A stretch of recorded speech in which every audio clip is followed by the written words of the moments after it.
अजान किसने देनी?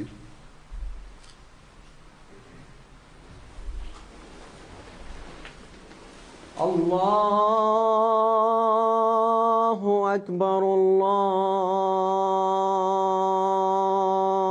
अकबर अल्लाहु अकबर अल्लाहु अकबर अशहदु अन ला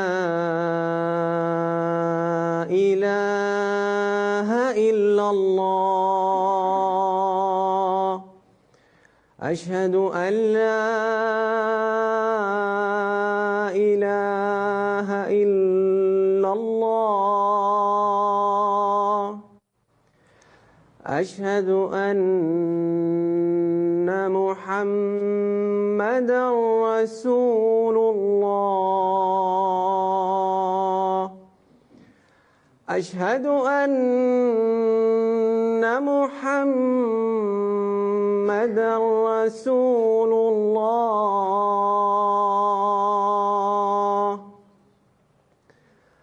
हय्य अलस्सलाह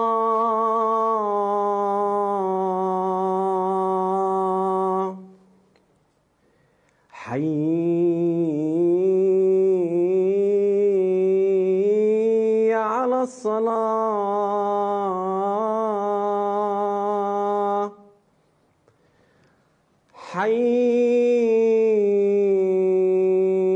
हय्य अलल फलाह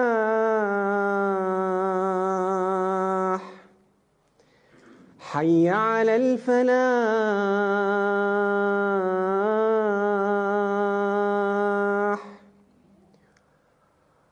अल्लाहु अकबर अल्लाहु अकबर ला इलाहा इल्लल्लाह।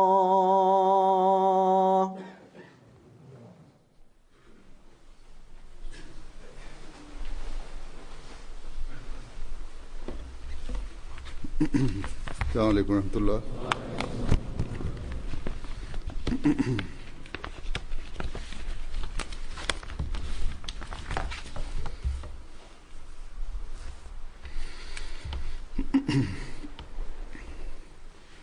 अशहदु अल्ला इलाहा इल्लल्लाह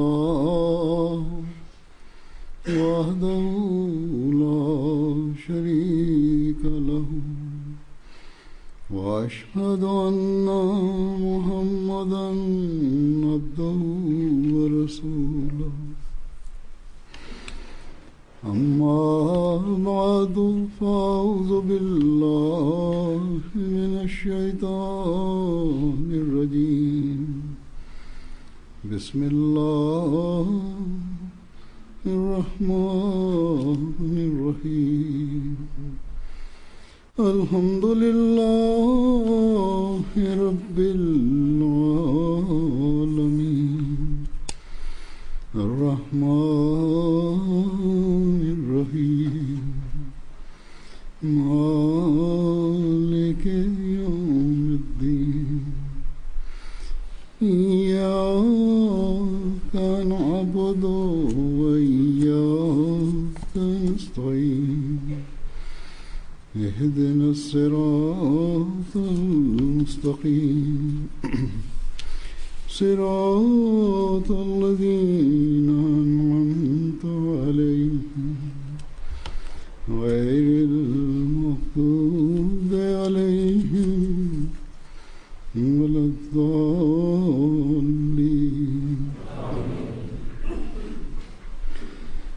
يا أيها الذين آمنوا لا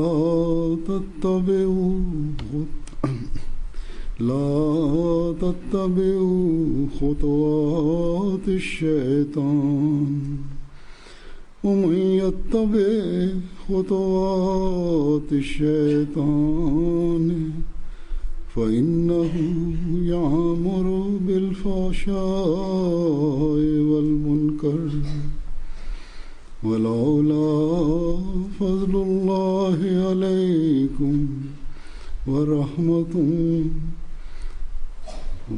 ولولا فضل الله عليكم ورحمته ما زكى منكم من أحد أبدا ولكن الله يزكي من يشاء والله سميع عليم.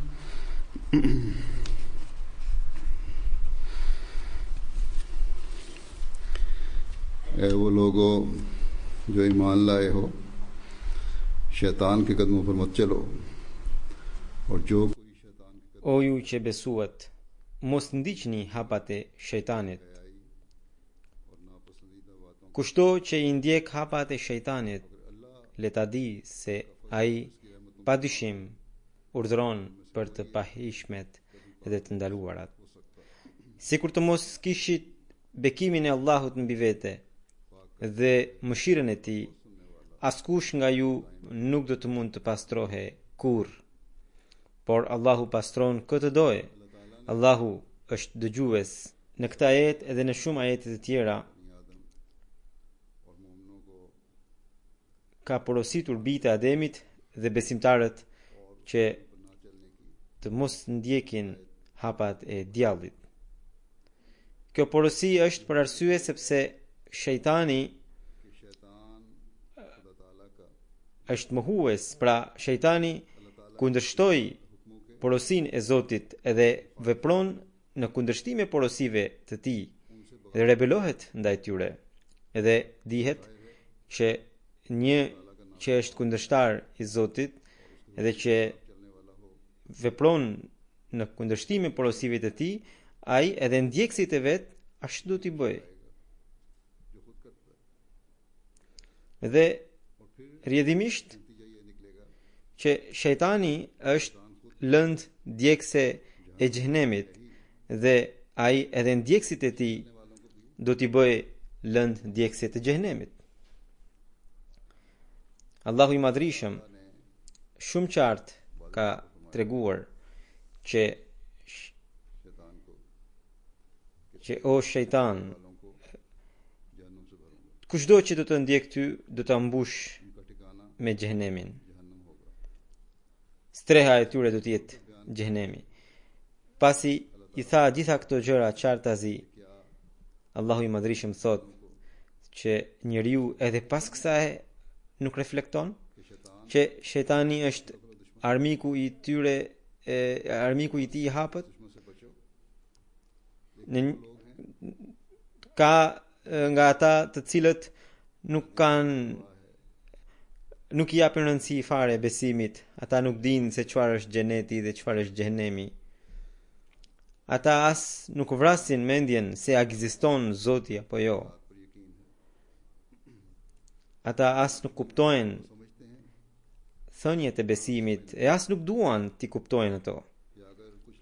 Dhe në këto vende sidomos, edhe ndër ata të cilët edhe sikur të lexojnë diçka rreth Islamit, e lexojnë sa për ta shuar kurreshtjen e tyre, ose për të treguar që ne dim rreth Islamit, rreth fesë.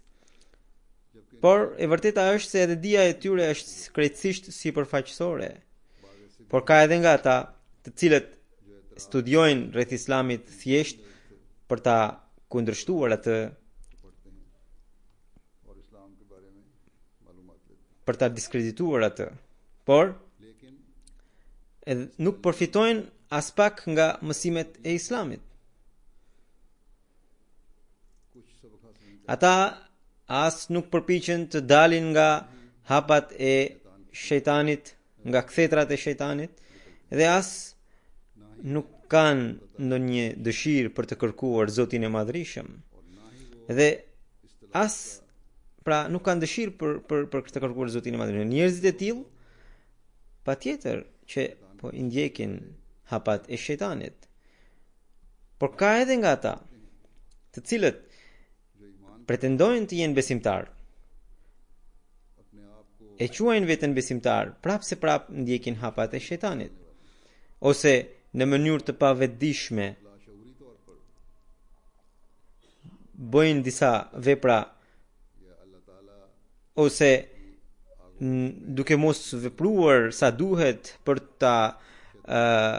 të ardhur në krahët e Zotit të Madhrishëm, ndjekin hapat e shejtanit ose mund të ndjekin rrugën e cila do t'i çojë drejt shejtanit. Pra këtë arsye në këtë ajet Allahu i Madhrishëm i alarmon besimtarët që ata të mos ndjekin hapat e shejtanit. Pra ky alarmim është për besimtarët. Allahu thot, mos kujtoni, pra u thot besimtarëve, mos kujtoni se ju që jeni besimtar, mos duke thënë që jemi besimtar dhe tashmë jemi të mbrojtur nga shejtani. Nga sulmet e shejtanit dhe nga ndjekja e tij, besimtarët e tillë kujtojnë sikur ata janë të sigurt nga këto gjëra. Por Allahu i Madhrishëm thot se mos kujtoni kështu. Por edhe tani ju jeni të rrezikuar nga sulmet e shejtanit, ashtu siç mund të ishte ky rrezik përpara se të bëheshin besimtar. Pra, edhe besimtari është në rrezik nga sulmet e shejtanit, në të njëjtën mënyrë siç është një jo besimtar. Për këtë arsye, çdo besimtar e ka për detyrë t'i kërkojë Allahut i Madhrishëm gjithmonë mbrojtje nga sulmet e shejtanit. Ai vazhdimisht atë ta kujtoje. Shejtani që nga fillimi, që nga zanafilla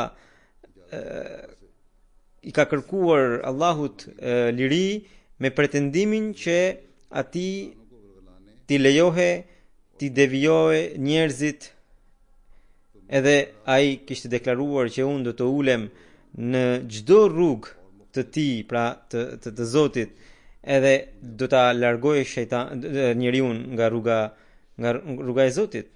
Edhe shumica e njerëzve sot, shejtani kishte deklaruar që shumica e njerëzve do të më ndjekin mua. E gjithë kjo është pikërisht ajo që po shohim sot në botë. Aq sa që edhe ata që pretendojnë të kenë besim ndjekin hapat e shejtanit. Kurse Allahu i Madhrishëm i kishte alarmuar. Për shembull në Kur'anin famlar, Allahu i Madhrishëm tha: "Wa man yaqtul mu'minan muta'ammidan fajaza'uhu jahannam." Kushdo që vret një besimtar me vetdije, dënimi i tij është vetëm xhehenemi.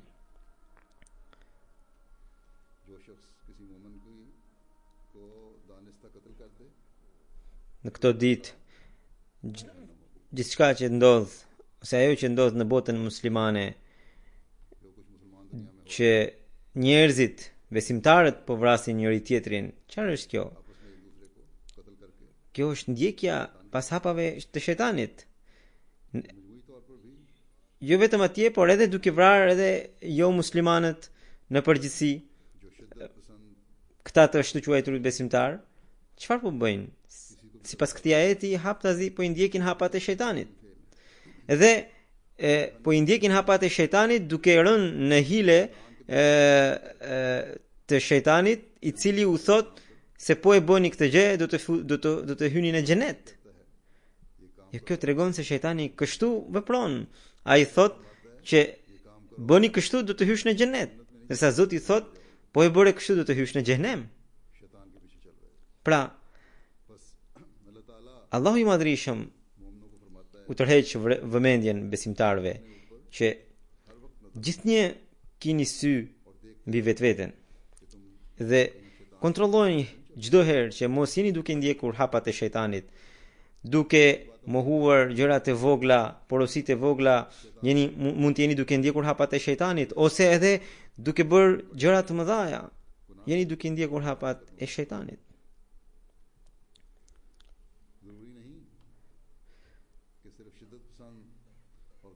Gjithashtu, jo vetëm ekstremistët që shembullin e tyre ju kam dhënë pak më sipër, jo vetëm këta ndjekin hapat e shejtanit, por edhe njerëzit të cilët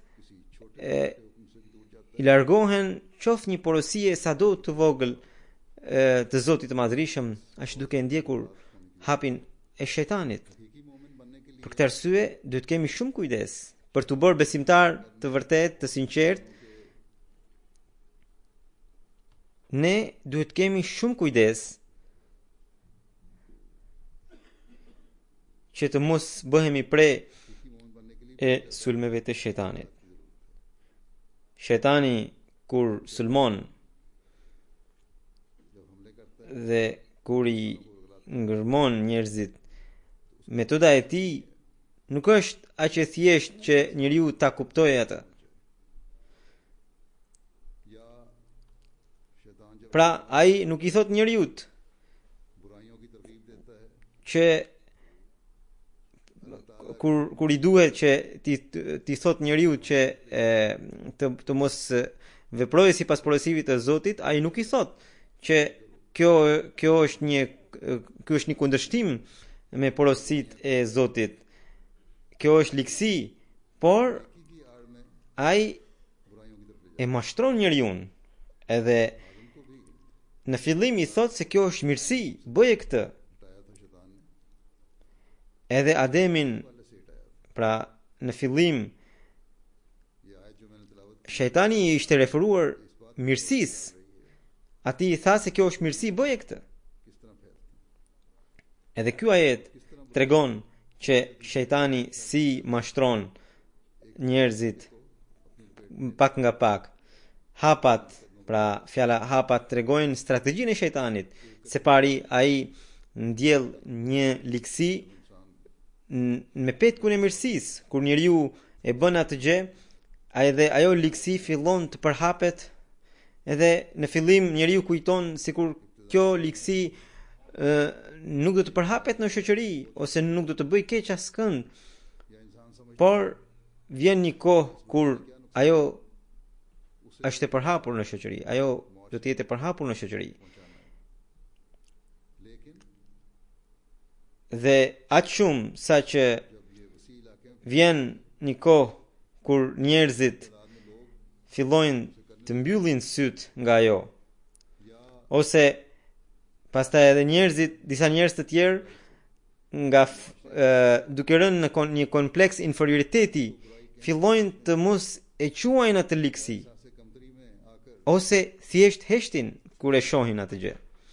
Sepse kujtojnë se ndoshta do të turprohen nga njerëzit nëse do të kundërshtojnë atë. Shumë gjëra të tilla sot ne mund të shohim në këtë shoqëri që bëhen në emër të lirisë, të cilat i kanë pranuar shtetet, qeveritë.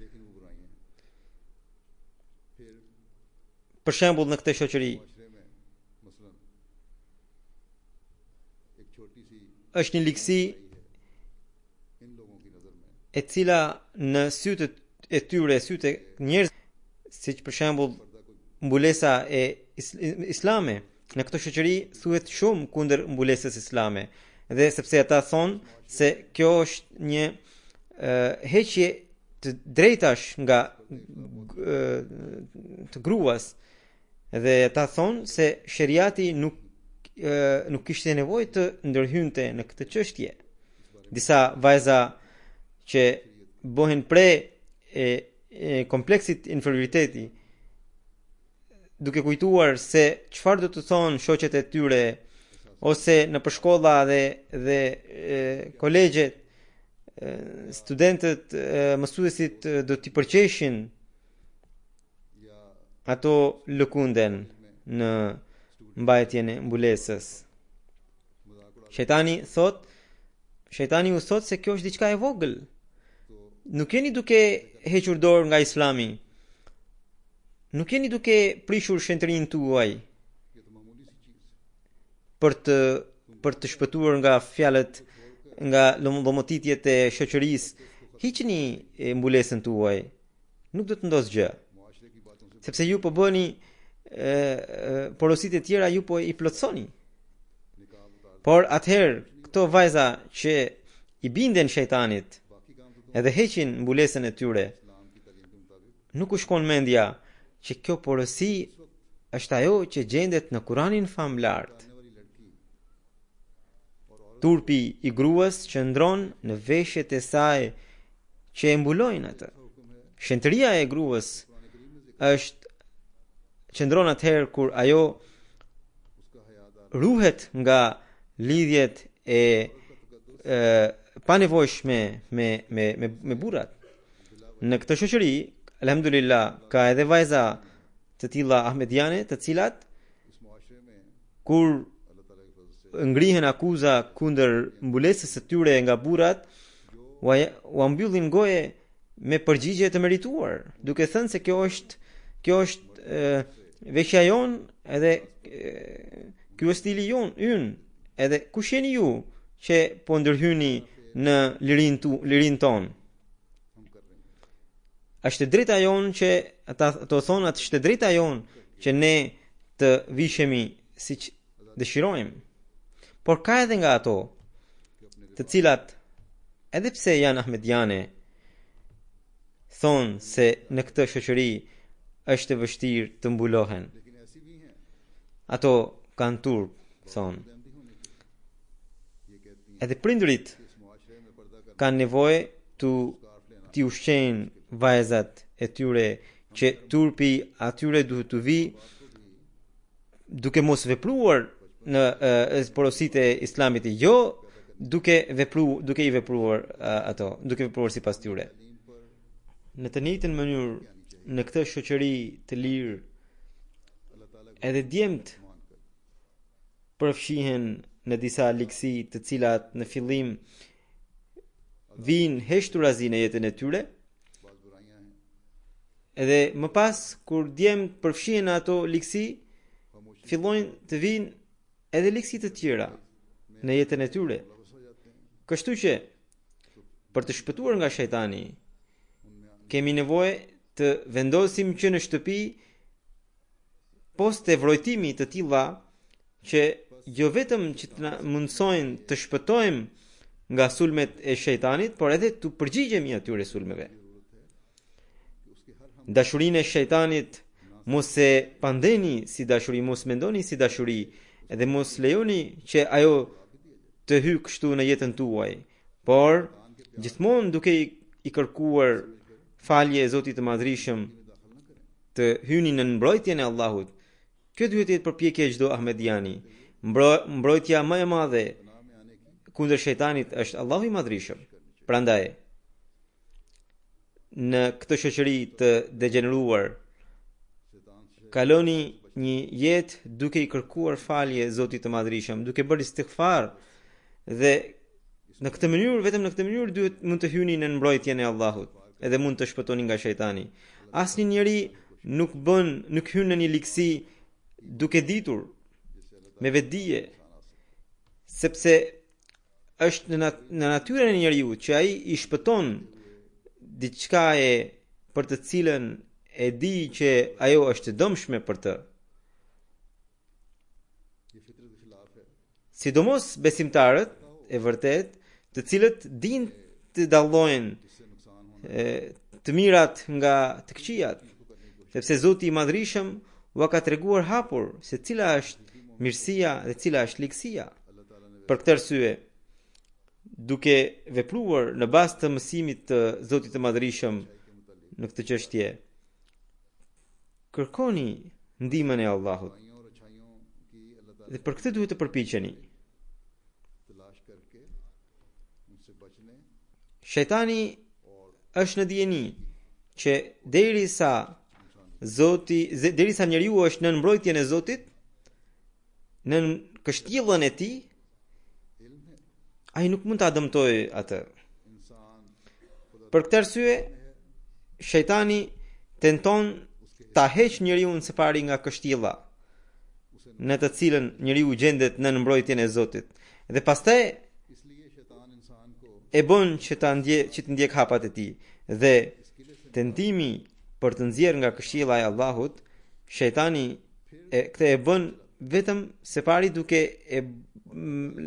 lakmuar drejt mirësisë, pra duke e bërë njeriu që të lakmojë drejt mirësisë. Sepse vetëm në këtë mënyrë besimtari mund të largohet nga kështjella e Zotit. Kështu për shembull, në emër të dëmshurisë ndaj njerëzve, në emër të ndihmës ndaj njëri tjetrit, shpesh përzihen burrat dhe gratë, edhe në këtë mënyrë shejtani i lidh ato në mënyrë të paligjshme. Për këtë arsye, profeti Muhammed sallallahu alaihi wasallam kishte ndaluar besimtarët të shkonin në shtëpi ku ka vetëm gra, edhe ku mungojnë burrat e tyre. Dhe arsyeja që ka dhënë profeti sallallahu alaihi wasallam është duke thënë arsye tha që shejtani rrjedh në gjakun e njeriut. Në këtë porosi, i dërguari i Allahut sallallahu alaihi wasallam ka dhënë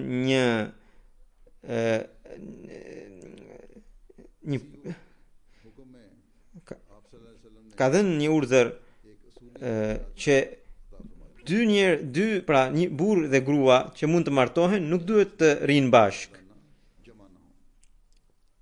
Në këtë shoqëri, pra, ahmadianët sidomos duhet të jenë të kujdesshëm, ku në emër të lirisë vajza dhe djali mund të takohen lirisht edhe në publik, por edhe në vetmi, dhe askush nuk i pengon.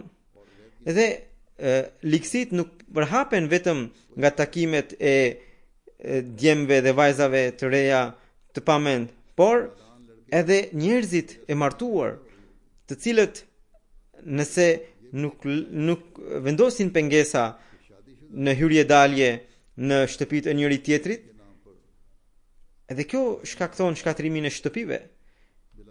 Dhe ne që jemi fatlum që kemi pranuar mesionin e premtuar alayhi salatu selam, dhe që i cili na ka treguar urtësinë e çdo porosie të Islamit, ne duhet të jemi të parët për të zbatuar porositë e profetit Muhammed sallallahu alaihi wasallam. Edhe ne duhet të jemi ata të cilët pa asnjë ngurim të zbatojmë porosinë e profetit Muhammed sallallahu alaihi wasallam. Një prej liksive është edhe televizori, interneti, i cili mund të bëni një analizë të gjitha shtëpive. Shumica prej tyre ku njerëzit nuk falin namazin e sabahut në kohë, arsyeja do të jetë që ata ose kanë qëndruar deri vonë para televizorit ose në internet duke lëndruar në programet e tyre. Edhe rrjedhimisht nuk u del gjumi në kohën e sabahut. Madje ka njerëz të cilët as nuk vrasin mendjen se në mëngjes duhet të qohen për namazin e sabahut. Ndërsa televizori, interneti në këtë rast ishin gjërat krejtësisht të kota që u shkatërrojnë namazin. Dhe këto nuk ju aprishin namazin vetëm një herë a dy herë, por njerëzit që u bëhet shprehi kjo gjë, që ata qëndrojnë para televizorit, para internetit deri vonë gjatë natës, atyre u bëhet shprehi edhe nuk zgjohen për namazin e sabahut. Ka edhe të tillë të cilët as nuk japin rëndësi namazit të sabahut. Dhe arsyeja është pikërisht kjo që ju thash. Ndërsa namazi është shtylla themelore e Islamit, dhe aq e rëndësishme sa që ai duhet të kryer edhe në kohë lufte, edhe në kohë vështirësie, edhe në kohë sëmundje. Njeriu, Allahu i Madhërisëm ka thënë që njeriu mund të falë edhe duke shtrirë, duke qenë në luftë ose duke qenë në udhtim, pra namazin e shkurtuar.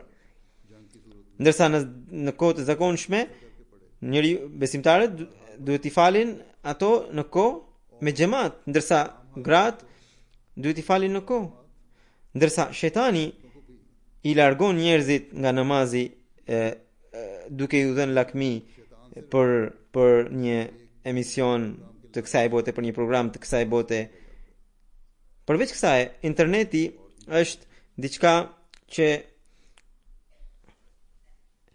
jo vetëm programet e televizioneve të ndryshme, por ka edhe programe të këqija.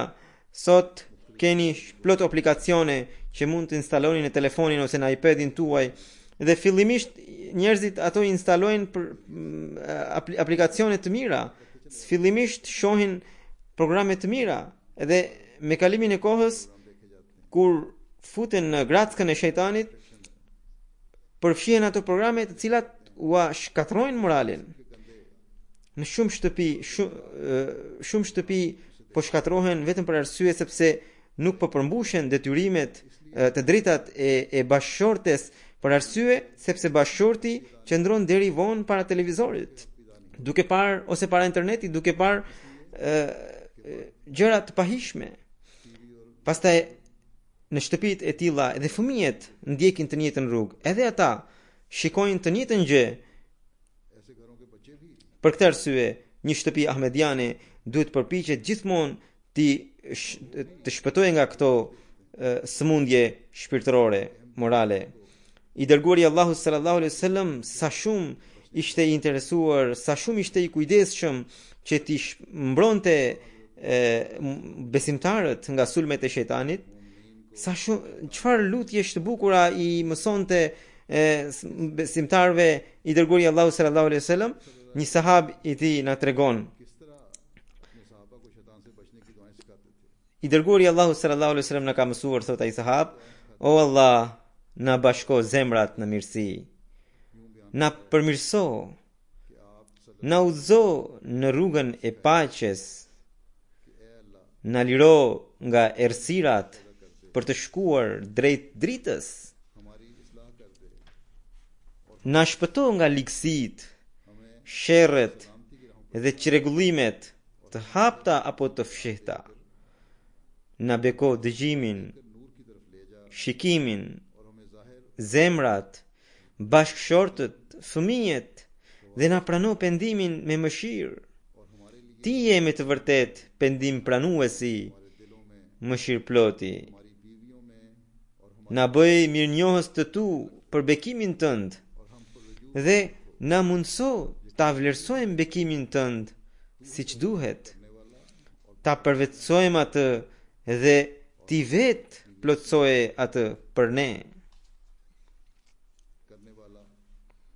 Pra, kjo është ajo lutje e cila na shpëton nga dëfrimet e palejueshme të kësaj bote, edhe nga gjërat e kota të tjera të shejtanit. Edhe sot në emër të kënaqësisë, argëtimit, bëhen ligësi të ndryshme, një sër ligësish.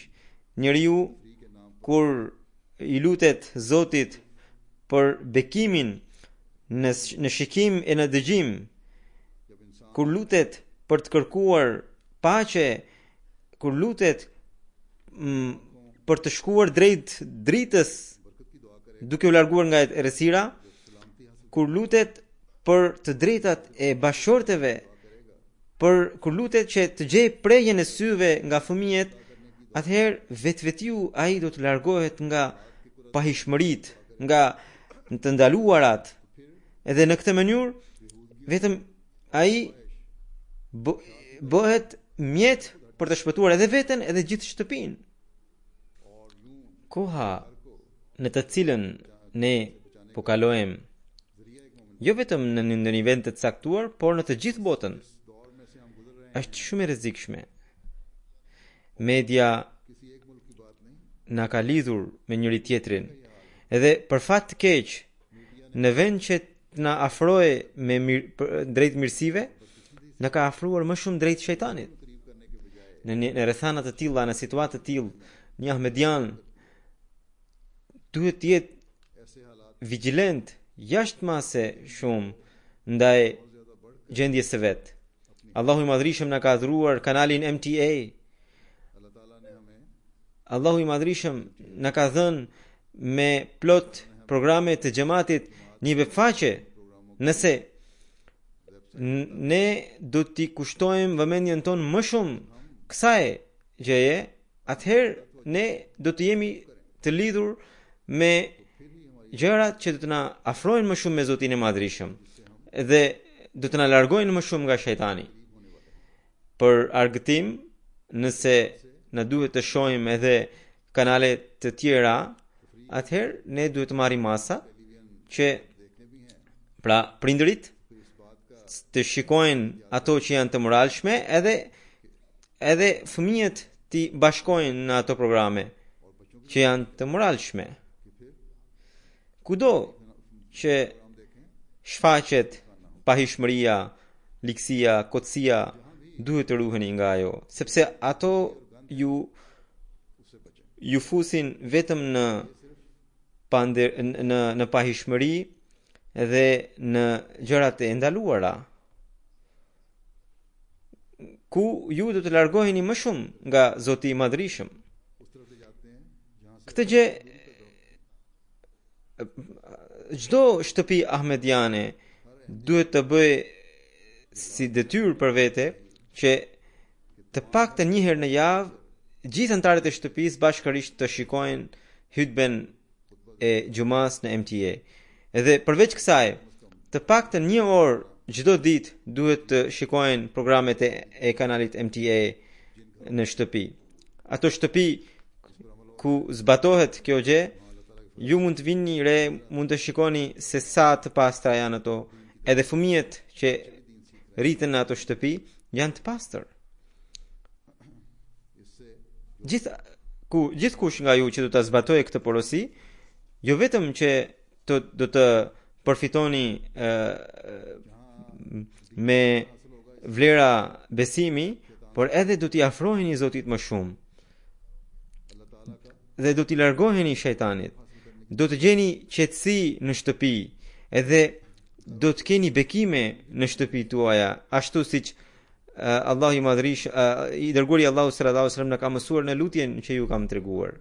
Një nën më ka shkruar që djali im deri në 17 vjeçare ka qenë shumë mirë, ishte interesuar në programet e xudamve, por tani që është rritur është përfshirë në një shoqëri e cila ja mori besimin dhe është larguar nga namazet. Është e vërtet që në një moshë të caktuar shoqëria ndikon, por nëse prindërit kanë një lidhje miqësore të ngushtë me fëmijët, nëse ata e bëjnë shtëpinë besimtare edhe i lidhin fëmijët me besimin dhe si që thash që në këtë kohë Allahu i Madhrishëm na ka dhënë këto mjete për argëtim, po në këto mjete ai na ka dhuruar edhe mjete edukuese. Pra po përmes këtyre ai na ka mundsuar gjërat edukuese. Nëse prindërit bashkë me fëmijët do t'i shikojnë këto gjëra,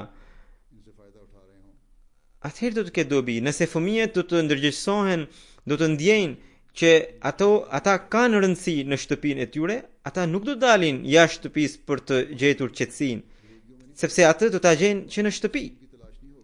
Pastaj prindërit kanë edhe një detyrë që t'i lidhin fëmijët me xhamin, t'i sjellin ata në programet e organizatave ndihmëse.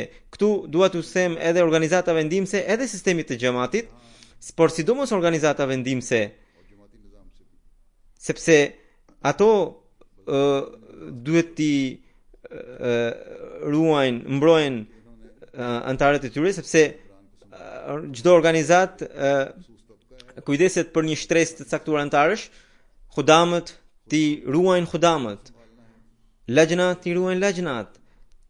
Por sidomos duhet t'i mbroni, duhet t'i ruani fëmijët, pra atfal, edhe ata xudam që janë të rinj, edhe po ashtu edhe nasrat, edhe ato lajna që janë të reja. Kjo është një përgjegjësi shumë e madhe që ju t'i lidhni ato dhe ata me xhamatin. Xudam le të krijojnë ekipe të tilla të xudamëve që kanë natyra të ndryshme, por njëkohësisht ata janë edhe të bashkuar. Por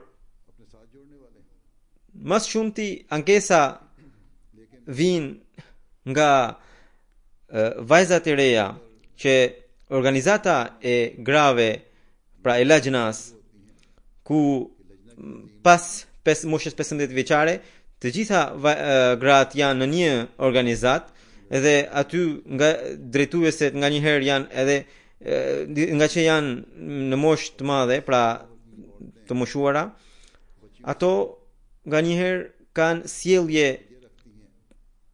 të vrazhd ndaj vajzave dhe drejtuesit e tilla nëse nuk i largohen vajzat nga feja, të paktën po i largohen nga xhamati, nga programet e xhamatit.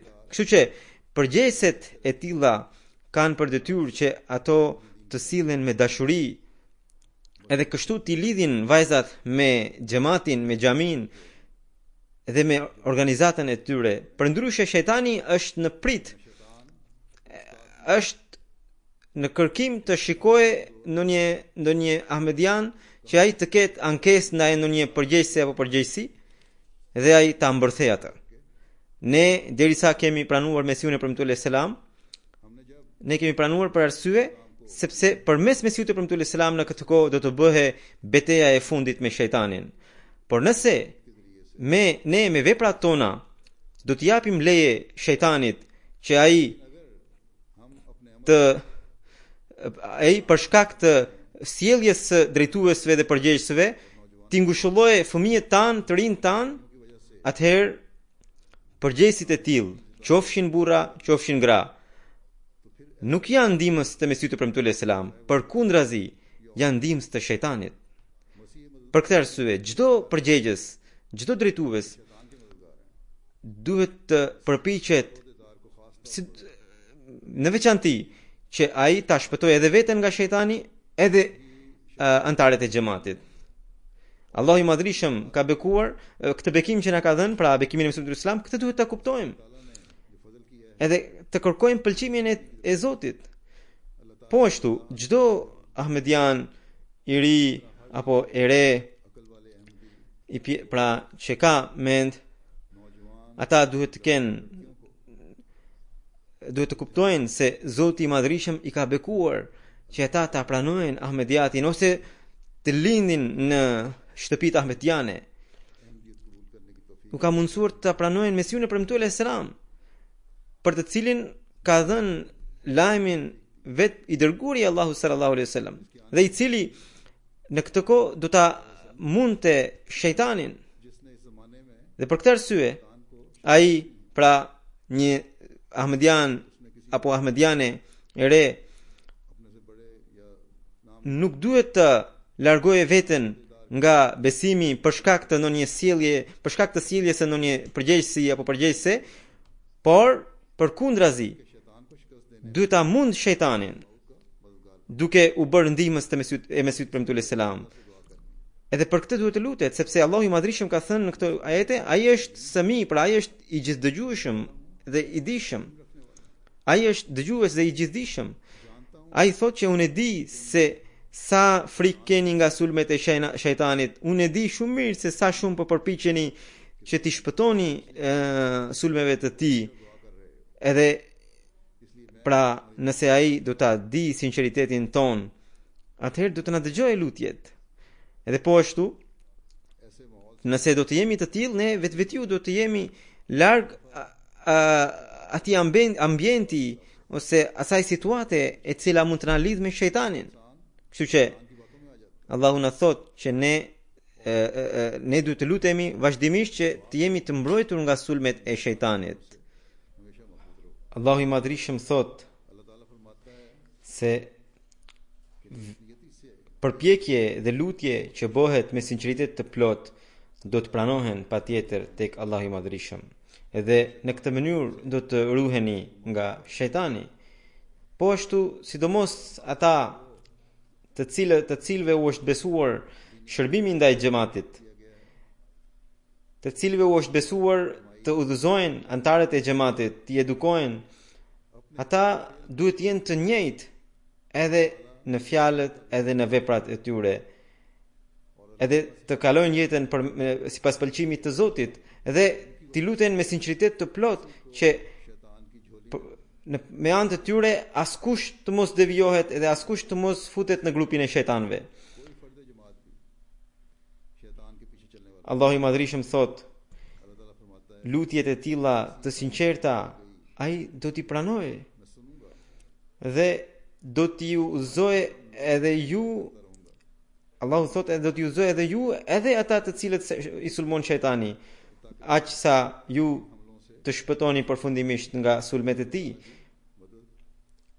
Përndryshe, ne nuk mund të shpëtojmë nga sulmet e tij pa hyrë në mbrojtjen dhe në ndihmën e tij. Prandaj kërkoni ndihmën e Allahut të Madhërisëm. Siç u thash që shejtani i ka thënë Allahut që nëse nuk do të më pengosh dhe do të më lirosh, do të më lejosh, unë do t'i nxis njerëzit në mënyrën maksimale që të bëjnë të këqijat. Edhe në këtë përpjekje, deri ku shkon shejtani, do të shikojmë një besimtar, pra nuk është pyetja për një besimtar, por ai, pra shejtani, i nxit edhe euliat e Zotit deri në fund të jetës së tyre. Përpjekja e tij është që edhe euliat deri në fund të jetës, të paktën përpara se të largohen nga kjo botë, të bëjnë ndonjë vepër e cila t'ua marr besimin. Në praninë e Mesihut premtuar selam, dikush përmendi një ëndër të tij, edhe duke dëgjuar ëndrrën, Mesihu premtuar selam tha se kjo ëndër përfundon në një gjë shumë të çuditshme. Shejtani, tha Mesihu premtuar selam, që tenton t'i devijojë njerëzit në forma të ndryshme. Ëndra juaj edhe pse përmend sulmet e shejtanit, por nga që përfundon në një pikë të mirë që ju pra shpëtoni nga sulmi i tij, do të thotë që kjo ëndër është e bekuar. Shpesh ndodh, Mesihu premtuar selam thot, shpesh ndodh që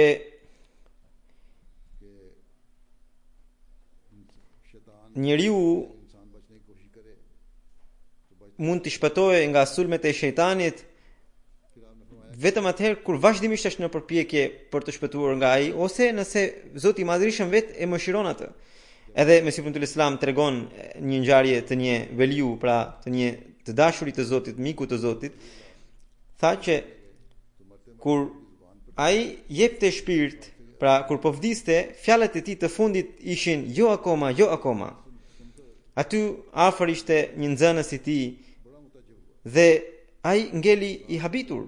Edhe pas vdekjes së mësuesit të vet, pra pas vdekjes së atij veliu të Zotit, ai vazhdimisht i lutte Zotit me të qartë se çfarë është kjo? Pse ka ndodhur kështu?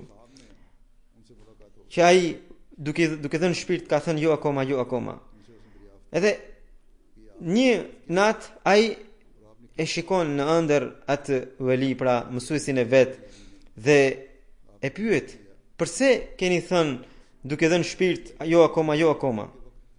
Dhe veliu në fjalë i përgjigjet se shejtani deri në fund të jetës së njeriu përpiqet, tenton t'ia rrëmbej besimin, dritën e besimit. Edhe duke ndjekur praktikën e tij, ai më ishte afruar edhe mua. Edhe tentonte të më largonte edhe mua nga besimi. Edhe kur unë nuk e lejova që ai ta kishte sukses në tentativën e tij, ai më tha se ke shpëtuar nga unë.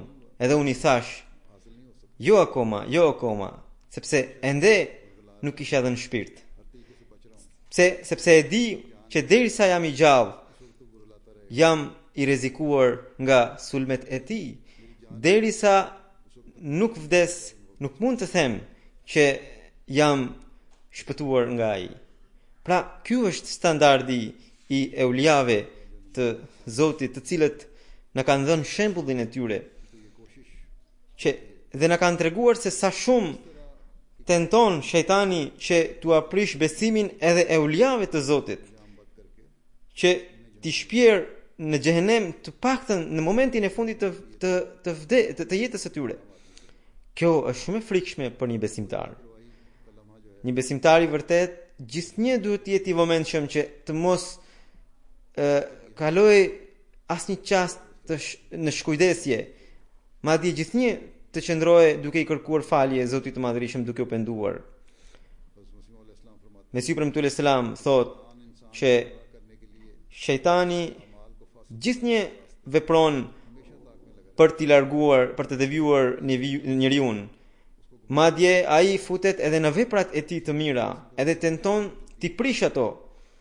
Për shembull, njeriu besimtari kur fal namazin, shejtani futet edhe atje dhe përpiqet të fut në një element të dukjes. Përpiqet të mbjell farën e dukjes në zemrën e tij, që namazi i tij të mos mbetet i pastër. Madje, Mesihu premtuar selam thot, madje ai devion edhe atë që e drejton namazin. Kështu që asnjëherë mos rini të qet nga sulmet e tij. Ata që janë të ligj, të devijuar, ata i sulmon haptas, sepse janë bërë prej e shejtanit, por ata të cilët janë të pastër, janë të dëlirë, që zbatojnë porositë e Zotit, shejtani i sulmon fshetas. Gjithnjë qëndron në prit që t'i sulmojë ata. Ata që qëndrojnë në bekimin e Zotit dhe din sulmet e fsheta të shejtanit, gjithnjë luten edhe i kërkojnë ndihmë Allahut. Ndërsa ata që janë amator, që janë të dobët, që janë fillestar, kanjëherë bëhen prej e tij. Dhe për këtë arsye, besimtari pra gjithmonë duhet i kërkojë falje Zotit të Madhërisëm që të mbrohet nga shejtani. Mesihu premtuar selam thot që istighfari është mjeti më i mirë për të mbrojtur nga shejtani. Që njeriu t'i kërkojë falje Zotit edhe për një mëkat që të fshet edhe të hapur, qoftë për mëkate që bëhen nga këmbët, ose për ato që bëhen nga duart, ose për ato që bëhen nga veshët, ose për ato që bëhen nga syt. Edhe Mesihu premtuar selam thot që këto ditë sidomos bëni lutjen e Hazrat Ademit alayhis salam, Rabbana zalamna anfusana wa illam taghfir lana wa tarhamna lanakunanna minal khasirin. O Zoti ynë, ne i kemi bërë keq vetes, nëse nuk do të na falësh, nëse nuk do të na mëshirosh, ne do të bëhemi ndër të humburit. Në një vend tjetër, duke na këshilluar Hazrat Mesihu premtuar selam thot: O të dashur, mos i shikoni me shpërfillje porositë e Zotit të Madhërisëm. Le të mos ju dëmtojë helmi i filozofisë së sotme. Si një fëmijë ndiqni porositë e tij. Falni namaz sepse ai është qelsi i të gjitha forcave. E kur të ngriheni për namaz, mos bëni sikur po zbatoni një tradit. Madje, ashtu siç merrni abdes fizikisht para namazit, merrni edhe një abdes shpirtëror, duke i pastruar të gjitha gjymtyret nga gjithçka tjetër përveç Allahut. Pra, se jashtëmi ne pastrojmë trupin nga abdest, Mesihu premtuar selam thot që ne duhet i pastrojmë gjymtyret tona nga mendimet rreth gjithçkaje përveç Allahut. Edhe thot pastaj, e kur të ngriheni me të dy abdeset, lutuni shumë në namaz. Le të jetë zakoni juaj të qani e të përgjëroheni në namaz në mënyrë që të mëshiroheni. Në çdo çështje përvetsoni sinqeritetin. Në çdo çështje të jeni të vetëdijshëm se Allahu i Madhërisëm po sheh se si i keni zemrat. Vallë, edhe Zotin mund ta mashtrojë njeriu? Edhe para ti mund t'i hynë në punë dredhit e ti? Shumë fatlig është ai që i çon veprat e këqija deri në pikën që gjoja nuk ka Zot. Atëherë ai shumë shpejt shkatërrohet dhe ai nuk i intereson Zotit as fare. O të dashur, retorika boshe e kësaj bote është një shejtan. Filozofia e zbrazët e kësaj bote është një iblis. Pra, sot që po thuhet vetëm retorik, logjik, boshe, këto janë, Mesih ibn Islam thot, shejtan. Duhet të kërkoni dhe Zotin. Ai thot, ai që zbe shumë dritën e besimit dhe bën guxime të shpeshta drejt shkujdesis, i afrohet ateizmit. Prandaj, ruhuni nga kjo. Mesih ibn Islam thot se kjo filozofi të bën që ti largohesh besimit dhe të jep guxim drejt shkujdesis edhe të afron me ateizmin. Prandaj thot ruhuni nga kjo. Krijoni një zemër të përulur dhe nevojtare dhe pa ngurim zbatoni porositë e tij, siç fëmia zbaton porositë e nënës. Mësimet e Kuranit ju çojnë deri në nivelet e larta të takvas. Prandaj vini vesh ndaj tyre dhe shndrojeni veten në bazë të tyre. Allahu bëft që ne të ruhemi nga hapat e shejtanit, të jemi të përulur para Zotit të Madhrishëm edhe të kërkojmë ndihmë atij. Ne të zbatojmë porositë e Kuranit dhe ne ta falenderojmë Zotin për bekimin që ai na mundsoi ta pranojmë Mesihun e tij, i cili do ta mund shejtanin në betejën e fundit. Allahu na mundsof që ne të përmbushim edhe betimin ton, bejtin që kemi bërë me Mesihun e premtuar alayhis salam, edhe çdo sulm të shejtanit ti kundërpërgjigjemi edhe ta mundim atë në çdo sulm. Amin. Alhamdulillah